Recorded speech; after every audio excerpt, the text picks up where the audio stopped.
I, let me cut down this baby Einstein. I'm sorry, but so I had this thinking that what if people utilizing rap lyrics for RICO cases was like a precursor to a anti-Black American crime bill. You get what I'm saying? In the Or essence of let's say some of our population, like I was looking at different stats about reparations pollings and everything like that, and it was stating that 25% of Black Americans are against reparations. You get what I'm saying? So that kind of threw me off. You get what I'm saying? So Are that they Black were Americans they or are black? they Yeah. immigrants? so the data only had it. So seeing that delineation, it wasn't portions of these polls that they actually even do for us. It was just stating quote unquote African Americans or Black Americans. Oh yeah. Um, Sure. I'm um, sure 90% or 25% was right. here. Yeah. So I was sitting there thinking, like, damn. So it's already obvious that Black people can be against Black people. We already know all skin folk ain't kinfolk. We already know that just being a Black politician ain't motherfucking good enough. You get what I'm saying? So from there, I was like, damn, bro. Some of these type of bills and policies could disproportionately affect us, but it should more disproportionately affect those of us who are not on code for being better, as in Black empowerment movement. It sounds real crazy, but it's already with the emphasis that everybody ain't gonna make it. So I thank y'all for that. And the last thing that I was gonna say, I feel like the worst thing that Kanye said that has him in this position, it wasn't even calling out Jewish people. It was that he said the term Zionist. All right. I haven't heard too many people say about that, but seeing that he said the term Zionist, it then gives the Jewish blanket of that religious cover to cause it to be hateful because it's anti-Semitic, because he mentions Zionists in reference to them. And I feel like that's something that comes important when it comes to what we need to have when it comes to a crime bill, because the COVID-19 Asian hate bill, it really has that guise of COVID-19 over it, just how the Jewish reparations has that guise of religion over it. Native Americans have their own different various guises. We should also be thinking about that. Like, definitely. I really appreciate the time, y'all. Brother Dewan, can I mention something? Go ahead, Dr. Short, then I'll get you, B Zilla. But go ahead, Dr. Short. Okay, I'm going to go very quickly and say that the Jewish community does not like Donald Trump. The Jewish community, organized Jewry, does not like Donald Trump and does not want Donald Trump back in the White House. A lot of the people that you see being attacked that are friends to Donald Trump, if you look at who are the people, the leadership and the FBI and the Justice Department, these people, with all due respect, my friends, are Jews who are waging war against Donald Trump. They don't like him. They're white people around Trump that hate Jews, that really do. I'm not saying Trump hates Jews, but there's some people who really don't like Jews, who are these. Some of these people are. You've got some people who genuinely don't like Jews. So attacking Kanye is a way to get back at the white nationalist who they feel is using Kanye as what they call a Shabbos goy. And just saying, okay, Shabbos goy. And but a reverse Shabbos goy. A Shabbos goy for white nationalists are See, blacks who are the foot soldiers of Jews. Jews are seeing Kanye in the reverse as a reverse Shabbos goy, where he's with white nationalists that don't like Jewish people. There is a hatred of Jews for whatever, a variety of reasons, good, bad, and imaginary. And Kanye appears to be an easy target. It's the same way that Ronald Reagan went and laid the wreath in a graveyard full of SS soldiers who killed Jews. And yet when Jesse Jackson said, "Hi, me town," just one comment, and they're ready to destroy him. Jewish people need to flex, so they're flexing on black people to try to scare white people. What you need to understand is it's not completely working, because their big fear is that black folks get with white nationalists. Is there an example of another black person or black persons that have flirted with the white right wing that have made Jews come down on them? Yes. My friend, Reverend Pinckney of Benton Harbor, Michigan, or my other friend, Cynthia McKinney, or my friend, I'm doing a show with later today, Dr. Barrett. People who get too close to either Palestinian nationalism, where he said the term Zionist, or white nationalism, which is inherently anti-Jewish. So they feel they can't go after them. If you notice, they don't go after white supremacists. It's kind of weird. You'll even have people that are Jewish in white supremacist organizations, but they're hypersensitive to black people. What people need to understand is that black people are the moral barometer of the nation. If black folks start hating something, everybody else is going to line up behind us the same way they do in terms of music, culture, and styles. That's real talk. They always line up behind us, man. That I appreciate that, Dr. Short. I don't know if you into the Matrix or not, but No, I'm not in the matrix. I'm not a ball hog. I'm not a boomer either. So when I'm yeah, done, I shut the fuck up so someone else can speak. yeah, So for all of you millennials and Z's, I'm an X, not a boomer. So when I'm done, I shut up. I don't think, oh, I'm old. Sit down, shut up, let me keep talking, fall asleep. I don't do that. got you. B-Zilla, it's on you. Then we're gonna get to D. Yes, indeed. And I just kind of piggyback on what Dr. Short just mentioned, as well as what you had mentioned earlier. Um, One of the reasons why they went to do the digital sound is taking live taking live music out, and that element of live music out. Funny that we're having this conversation right now, because I literally had to do some music yesterday. Did a little easy DJing gig for a little event yesterday, and one of the pieces that I was playing was a live concert from Frankie Beverly and Maze. This is like I guess around 2004ish. And something that he mentioned being one of the last R&B bands still gigging. And this is at that early stage. So they were really trying to phase out live music. One of the reasons being is live music is definitely a healing agent. But to fast forward to 2022 and where we are now with looking at all of the drill garbage and the raunchy garbage that we see and being pushed, we still have a love for the live music. Even more so, though, what we're seeing right now is even without the music, we're us just coming together is still holding the same properties of what that music was doing and what they were fearing.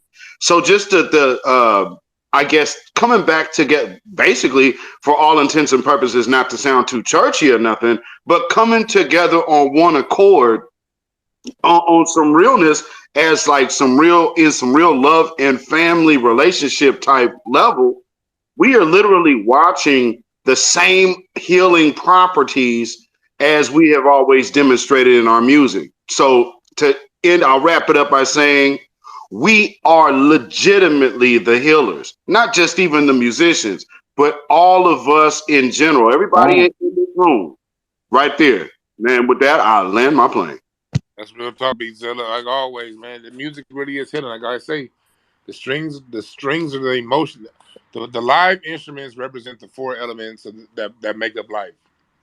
You have your air, that's your singing, that's your you got your fire, you got your those are your horns. You got you got you got the wind and also the air, that's the strings, that's the emotion.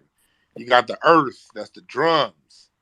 You dig what I'm saying? Like all of it represents life, and life has a breath to it.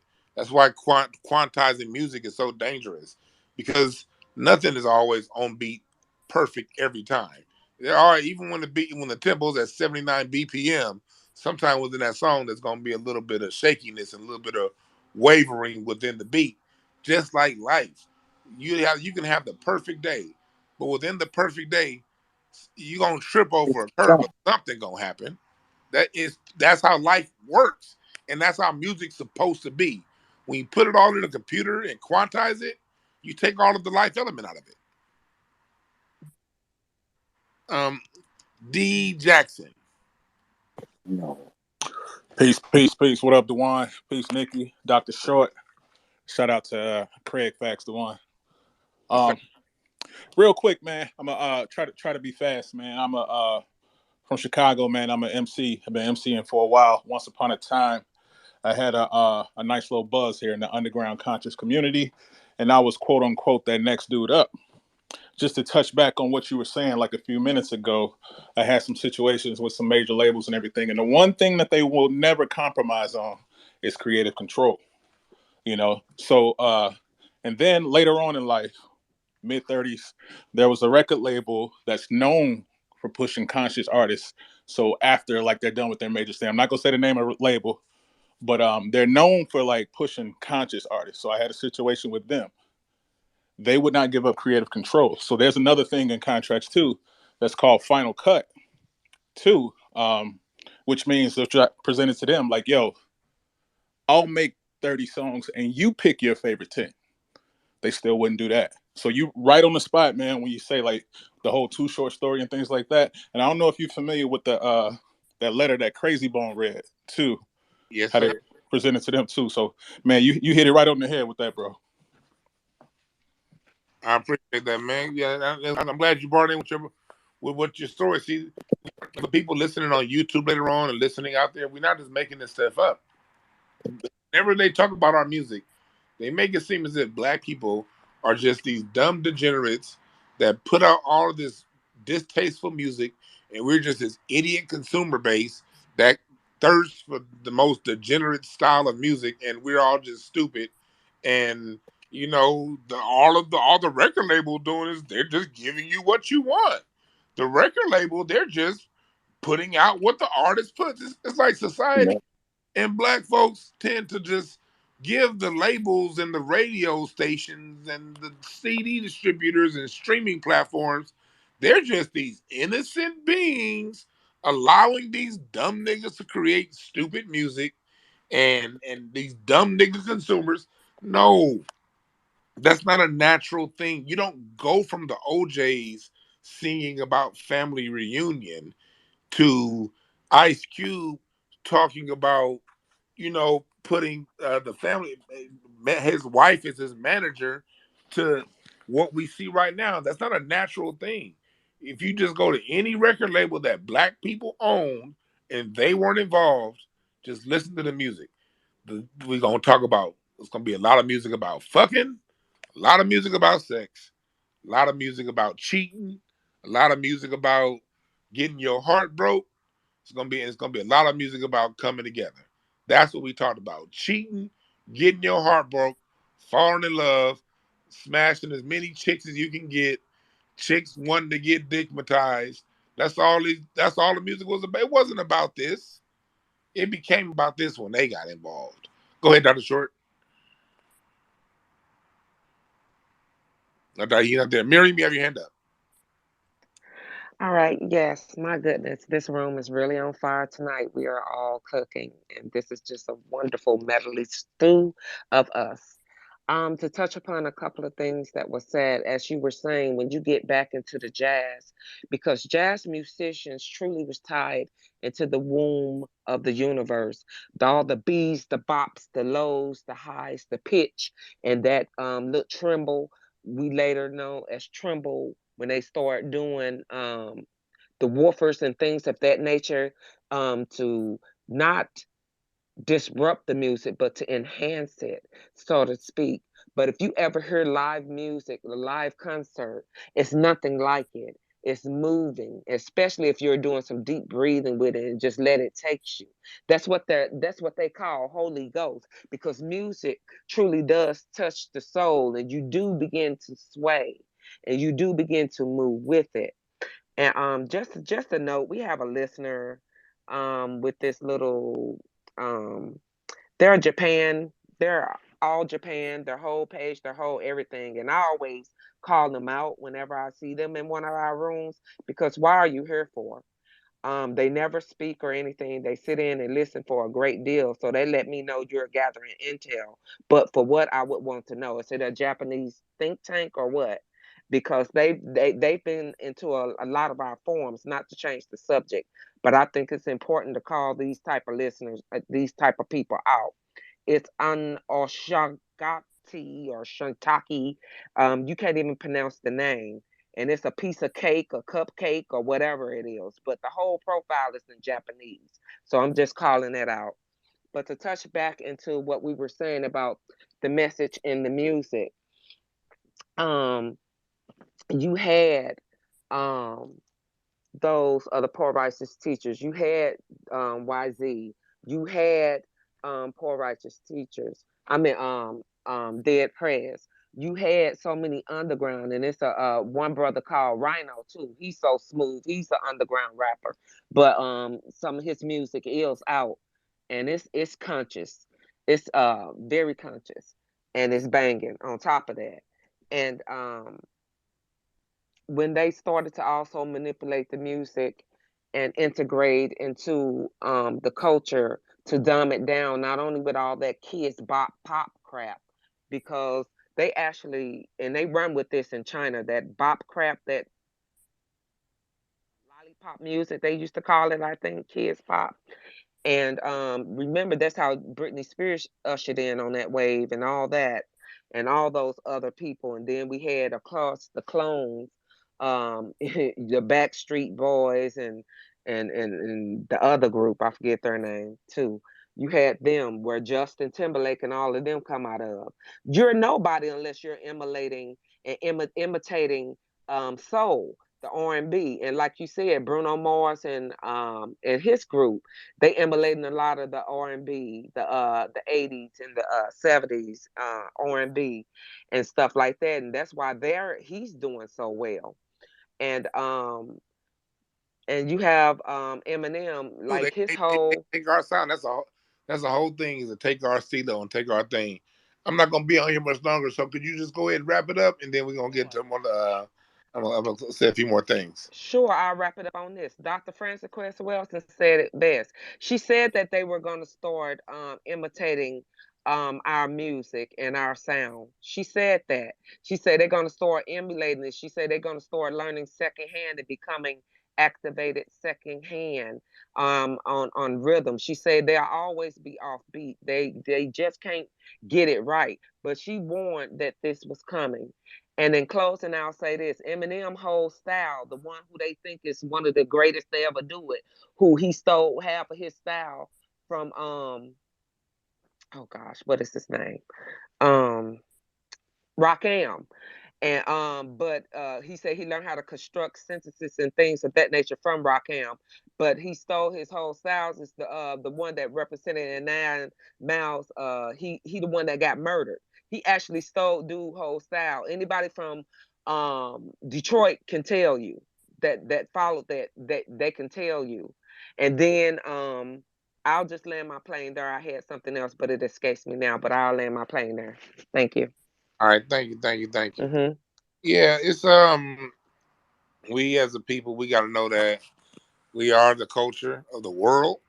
It's not just hip hop; it's every form of music that comes along with it. And no, I have my own reasons and theories as to why we haven't evolved too much past rap.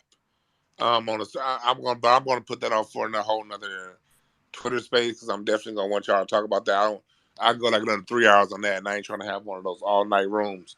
But one thing I will say when it comes to that is, when we stop learning music and the music went electronic, that that limited innovation to the next machine that was coming out, the next sound pack, the next thing that had to be given to us. When we played natural instruments, we bend those instruments to the sound that we wanted. Back in the days before during Jim Crow, when we taught ourselves, you know, we weren't just sharecroppers. We were also the same people who picked the cotton. Were also electrical engineers and did stuff like that. Bo Diddley created his own guitar. That whole Bo Diddley backbeat, don't. He not only created that backbeat that still is supporting music today. The song 777 by Bruno Mars was the Bo Diddley backbeat, still alive 70 years after he created it, and he created it on a guitar that he created in his own backyard. The electronics and all. We used to create our instruments. We invented the drum set. The drum set did not exist before Black America. And those of you who followed me for a long time, you know that. But a lot of people don't know that. People take the drum set for granted when the drum set is the nucleus for all of the music. All music is built around the drums. The drums is what tightens the music up. Everything else that happens around the music comes off the drums. And with the drum set, that was an innovation that we invented, that we created, that changed the sound of music forever. And when you're dealing with natural instruments, the bass guitar, the horns, the trumpet had always been around, but it was Louis Armstrong that made the trumpet the end thing instrument. They used to play the cornet before that. The trumpet was just a little side instrument. The cornet was the main instrument. Louis Armstrong turned the trumpet into the primary horn that people listen to the most. Miles Davis, when you're talking about that Dizzy Gillespie, it was us that put that signature on it, that made that the instrument. We're the ones who, although we did not invent the bass, we created how the bass is played. Once Larry Graham came, the bass was never played the same again. Once Bootsy Collins came, the bass was never played the same again. We've always been the standard bearer when it comes to the music. And if you look back historically, our music evolves like black music when we left alone, 5 years, 10 years max. But you got about 5 years. Because in year number 6, somebody new is coming with a whole new sound that's gonna change the world. We did it when swing had a cool little run. All right, now get out the way. Bebop is here on one side. Then for people who like blues, you got the Delta blues had its sound, its time, and then the Memphis blues took over, and then Chicago blues took over, then the Kansas City blues took over. All distinctly different sounds, but all with under these different genres, formats. And then the same thing, then you get to the 50s, you get to rock and roll, and then you get to the later the 50s, you get into doo wop. That's taking over. And then you get to the 60s, you got the Motown sound. And then by the late 60s, you got heavy metal coming up on one end that we created. You got funk coming up on the other end. We were always changing the sound because we had the first touch with the instruments. We were involved with the land. We taught our own children, and our children have multiple skills outside of what this bullshit they teach in school today. That's something that we can get back to. But we got to get back to adopting live instruments, and for the most part doing it. And I got to send a special shout out to Dallas in particular with what they've done. Philadelphia, the way Philadelphia preserved its soul sound through neo soul of the late '90s. You got Dallas giving us people like Roy Hargrove and giving Erica Badu and RC and the Grits, and Houston giving us Robert Glasper, and most of all, LA. LA's been holding it down with Kamasi Washington, Terrace Martin. They've been bringing jazz back to the forefront. And so different parts of the country have been keeping the live music alive. It's just I'm ready to see the rest of the country. I got to see Atlanta catch up. I've heard a few live bands from Atlanta, but Atlanta, y'all still, come on, man. Atlanta, we need y'all. We black. We need y'all to get back to our instruments, man. Fuck all this plastic shit. You know what I mean? We need Atlanta back online. We need Memphis back online. Memphis, man, Memphis, y'all gave us so much musically. Where y'all musicians at, Memphis? Who's the next dope bass player out of Memphis? Drummer, guitarist. We need Memphis. You know what I mean? if it's where black people live, we need y'all to get back into this because that's how we're gonna get more of it. We gotta get not only do we have to replace these bullshit ass lyrics, we gotta replace these bullshit ass sounds. I'm gonna take this last. I see I got one person that requested. I'm gonna get out of here pretty soon, but I see I got a request. I'm gonna take this one, then I'm gonna get up on out of here. Um, and B Zilla, if you got something to say, get ready. I want you to say that next. Nikki, what's up, Hood News down there? Major, Michael Warden, T Dynamite. What's up, y'all? Um, the other Nikki down there. Just saying, can you hear me? Go ahead, B Zilla. Oh yeah, I just wanted to say real quick, live music, man, is where it's at. For me, I started playing drums at 3. And it really it opened up the creativity, I guess, for myself. So just being able to explore music with different musicians, and it then being able to even inspire musicians. So like, I don't know how many people follow my YouTube channel, but I threw up some videos from a jam that we had recently, and there's a lot of young musicians that are coming up. So and some straight ahead jazz musicians as well. So I'm really inspired by seeing the music is not, of course, the musicianship is not on the level to where it once was, but I'm really impressed at seeing some of these youngsters that's kind of they're coming on some new wave jazz type stuff, man. And so there's a lot of new musicians coming out. Just keep your ears and eyes open for these youngsters, y'all, because there's some bad kids coming out, man. So yeah, just to let you know, we ain't done, man. So with that, y'all have a blessed one. Peace. Thank you for that. Thank you for that because, like I said, I'm always down. I talk about the old stuff, but I'm always down for what's new. And that's why I like my man out here in LA, J Mo, Jerris Mosey. He holding it down the live instrument side. You got Corey Henry, he out of New York. You know, you got this band out of New York called Freelance. I like them. Um, they're out. We're out there. You know what I mean? People are out there and they're doing music and they're doing music the right way. I don't act like this not out there. But all I'm trying to say is this: we need a lot more because this is going to take more than 4 or 5 bands in a few different cities. You know what I mean? It's going to take a whole movement to really push this thing through. You know what I mean? Nobody wanted to hear what Ohio had to say, but Ohio has so much goddamn funk coming out of Cincinnati and Dayton, you couldn't deny it. Once Boosie Collins got through, everybody was like, the music's in Detroit, the music's in Chicago, the music's in LA, it's in New York. Boosie Collins got through. And after Boosie got through, Ohio gave us a sound that we should gonna love the rest of eternity. But that happened because it was so many waiting in the wings. The Ohio players were a jazz band at the time. But when that funk came and Bootsy pushed it through, the Ohio players pushed through, and then now you got Slave, Lakeside, and OJ's. All man, come on. But that's not gonna happen until we get our kids back in the music. Go ahead, Dr. Short. Oh, I agree. Um, a lot of things that have happened, they took the trades out of the school. They've taken humanity out of the school. They've taken the arts out of the school. We need to add things back. Instead of buying people so many digital things, we need to buy people a horn or some congas or something. We need to learn how to make natural sounds. I think synthesizers have their place, but nothing can compete with something that you make yourself. And it's a sad day, and that's one beef I have with Kanye is auto tune. You should be able to sing on key. That was something to be expected coming from the church. People just call your ass out the blue. Sing a song, and it better be good too. I mean, even if you sat there for 4 hours and been smelling funky bodies, people want you to be able to sing on key, and it better relate to the people in the audience.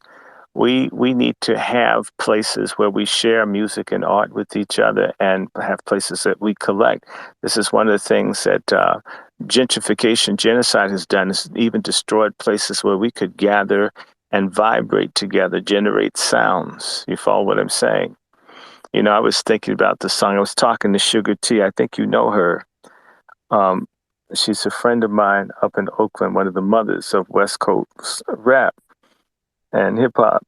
And I just had to, I don't know, the thing about music, it's very important. When I was in the hospital room, this year, I mean, this thing that helped me just be cool the whole way was music. It was, a whole bunch of the clown ass Claire Ward, the Ward singers, and all the crazy behavior and the wigs and the singing and all that. That helped. In fact, it kept the evil people out my room.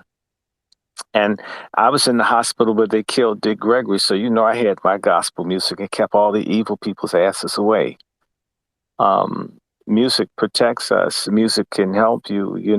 I was at a person's funeral. One of my colleagues said, just to try to comfort people losing their grandmother, I just sang a few bars of a song we all sing down south, you know, and you would believe it went from people being sad, Dwann, because this lady's 92 years old. Everybody's crying over grandma, one who loved everybody, cooked for everybody, held everybody, took care of everybody, loved everybody when nobody, loved anyone.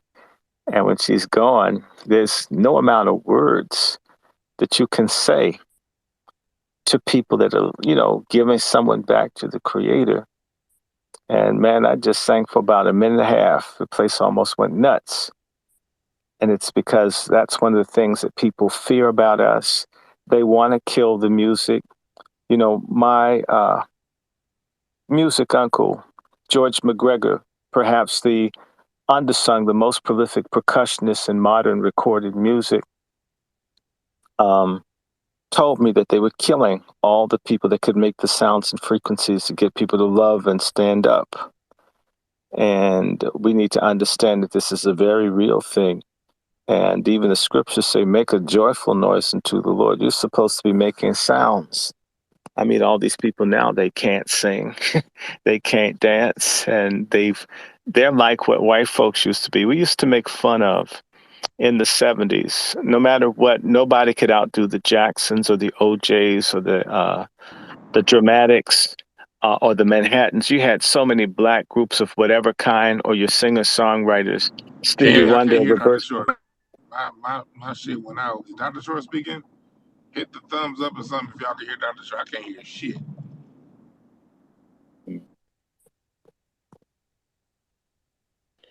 Can you hear me, Dewan?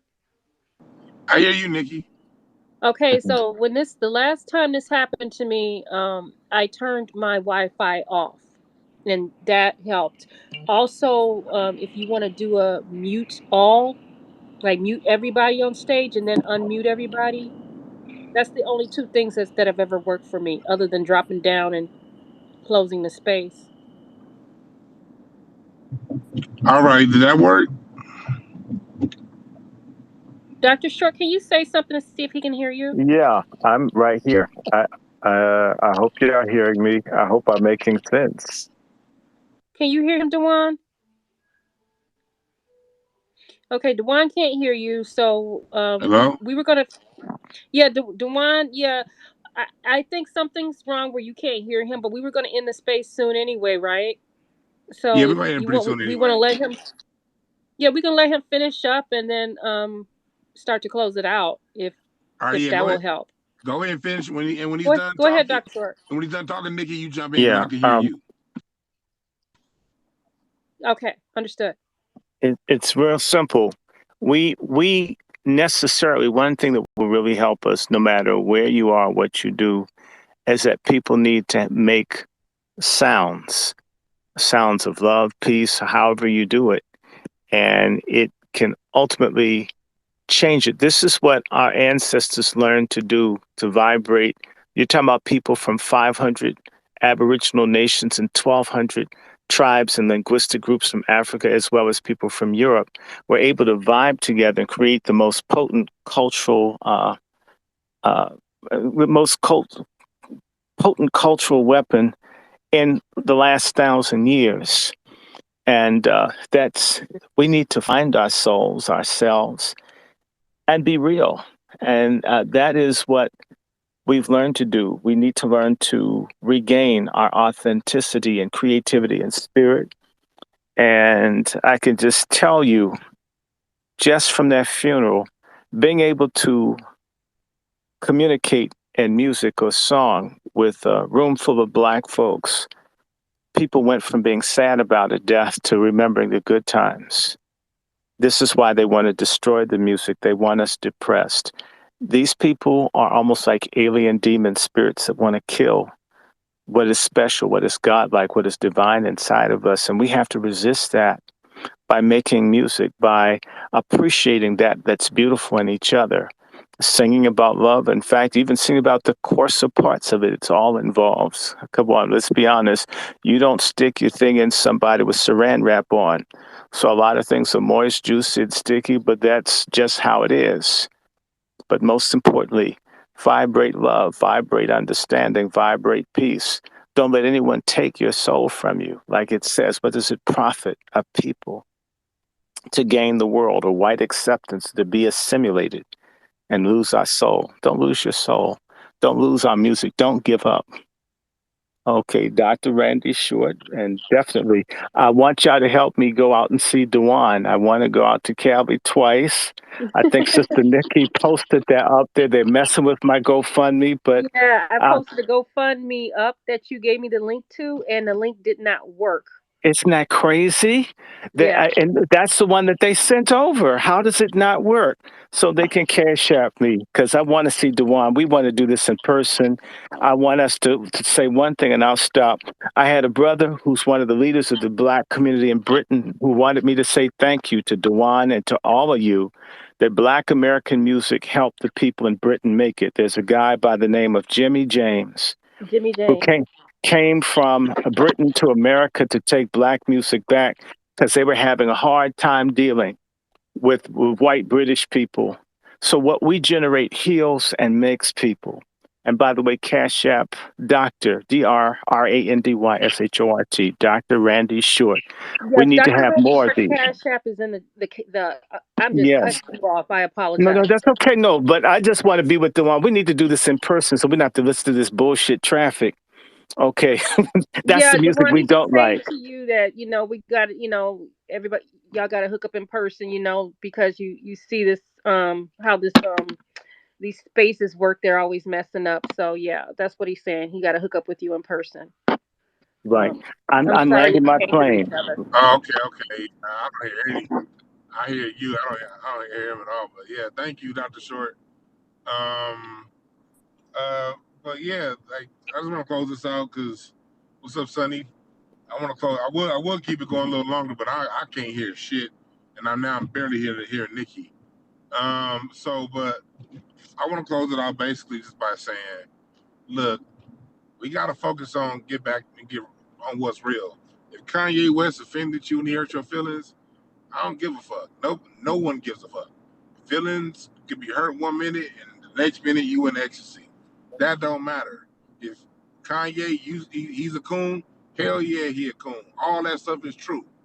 But when you see all these people coming across and they talking about you can't bank, and you got these white folks walking around with their mullets saying whatever the hell they want to say about black people and everybody else, and they get to still bank with Chase Bank, and they still get to get their shit distributed, and these motherfuckers shut down a school for kids. What them damn kids got to do with Kanye West saying what his opinion? Absolutely. And they You got see that, dope money in man? the bank, We got to just blood money rethink in the things, banks, and and they're worried about Kanye. sometimes you can Damn. set certain things to the side to not pile on what they do. You know what I mean? Everybody's feelings valid. Whatever your opinion is on Kanye West, fine. I ain't gonna argue nobody's opinions on him. I ain't gonna argue against nobody's perspective on him. All I'm saying is we got somebody who lyrically ain't really done nothing to harm nobody. You know what I mean? He's a cornball, but at the same time, you got rappers who had nothing but music talking about degeneracy, debauchery, drugs, all kind of bullshit, and they're taking the moral high road and saying cancel Kanye West. When y'all put degenerate behavior behind a smooth beat. Because let's be clear when it comes to music, for all the rappers out there, it ain't you that attracts people to your music. It's the beat. Without the beat, you just another nigga talking. Without the beat, you just a low level ass poet. It's the beat that makes it the music. And it's a beat that attracts. It's the music that attracts the listeners to whatever it is you gotta say. That's why most of the time people don't want to hear a damn thing y'all gotta say when there ain't a beat attached to it, because you're not that interested. When it come down to it, if you're gonna put a beat to your lyrics, be responsible with what you saying. Because the shit that you say within that beat, because it's the music that puts it right to people's subconscious. People can discriminate what they hear without a beat behind it. But when you put music to a message, that then makes the message bypass your frontal cortex and your ability to reason, and it goes directly into that subconscious, which is 90% of your brain activity. Remember that. Two things you gotta always remember: words are only 8% of all communication, and the only conscious brain activity is 10% max. That's even debatable. Some people say 5 is conscious activity. The rest of it's some subconscious. The rest of communication, 8% is verbal. The other 92%, body language, tone of voice, and nonverbal communication. So when you put a beat to your lyrics, you got a powerful army going along with whatever you're saying. That means far more than whatever coon speech Kanye drops. If Kanye want to lose all of his money because he said what he had to say, that's his money. It ain't yours. If he want to lose it, that's fine. He wasn't doing shit for black people with it anyway. You know what I mean? But if this is what he feels he got to do to voice whatever he got to voice, and you got all these white folks and all these non-black people piling on this man and taking away his ability to live a life, and he didn't break a law, that's where the line got to be drawn. Homie didn't break no laws, because you do it to Kanye for what he's saying right now. What if PayPal? I use PayPal when y'all buy my t-shirts on my website. What if they call this podcast hate speech and fine me $2,500 because we talking about what is hate speech? PayPal put it back in their thing that they can fine you $2,500 for speaking hate speech. And we all know as black people, if you on Facebook, Twitter, or Instagram, hate speech is whatever these white folks say it is today. 5 minutes later, it'll be something else. That's what you're creating an environment for when you sit idly by and allow them to do these things where somebody didn't break a law to where they're getting economically strangled based off an opinion. I don't have to agree with you, but just because I don't agree with you don't mean you should be economically strangled because you said something that I don't like. That's some hoe ass shit. So don't be a hoe ass nigga following along with this hoe ass plot. Be okay. We should all be mature enough to disagree with somebody, not like what they have to say, and still be okay with them living their life and doing what they do. We got to be mature than that, black folks. And that's all I want to say. Follow my YouTube channel. I wish I could talk to y'all more. I wish I could hear what y'all saying, but I can't hear shit. So since I can't hear y'all, we about to end this space. Follow me on Okay. YouTube at Dwann B. Thank you, Nikki. You got anything you want to say? I just wanted to say that thank you for this amazing space. I did ask Dr. Short, I think it was yesterday, if he would do a space on this. So I would love to see the two of you do like a part two. This should